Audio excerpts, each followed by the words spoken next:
ई छाए उथी मथे थी वे। बाबा साईं हूँ तव्हांजे साम्हूं वेहण जहिड़ो आहियां किथे, शर्म तो अचे। ऐं घटि दे तव्हांजे साम्हूं वेहां। उठ बाबा मथे थी वे।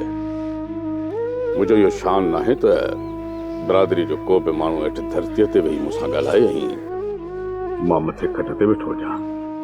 न उथ मथे थी वे। उथ बाबा।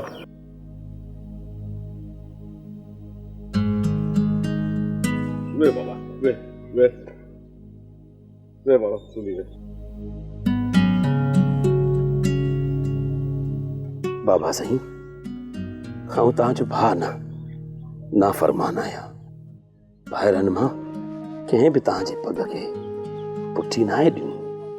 हिकु माई आहियां बदनसीब बाबा साईं जे तव्हांखे मुंहुं साम्हूं मल विढ़ण खां जवाब ॾिनो हो।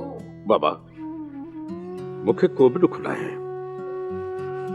बच्चा ढिंगा ॾाहा हूंदा आहिनि, उन्हनि सां बि त निभाइणो पवंदो आहे न। तू मल नथो विढ़ी त छा थी पियो? साल खन में सचल खे सेखारींदुसि।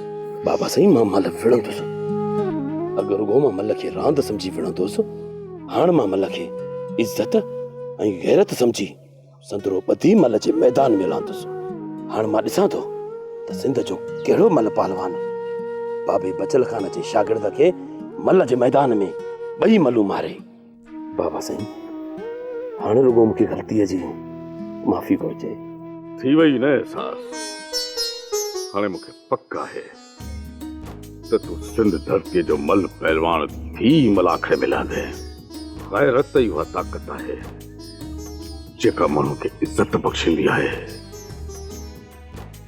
हाणे त मुंहिंजी दिलि बि वॾी थी वई आहे।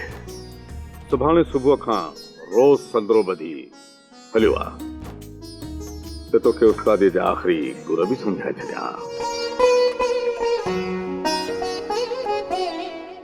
बाबा साईं रुगो तव्हांजी इहा ई दुआ खपे जेसीं ताईं मल विढ़ी सघियुसि न। बाबा साईं अव्हांजो नालो रोशन कंदुसि। सब्सक्राइब कयो असांजो official YouTube channel Sindh TV HD drama ऐं वधीक अपडेट लाइ बेल आइकन खे क्लिक करियो।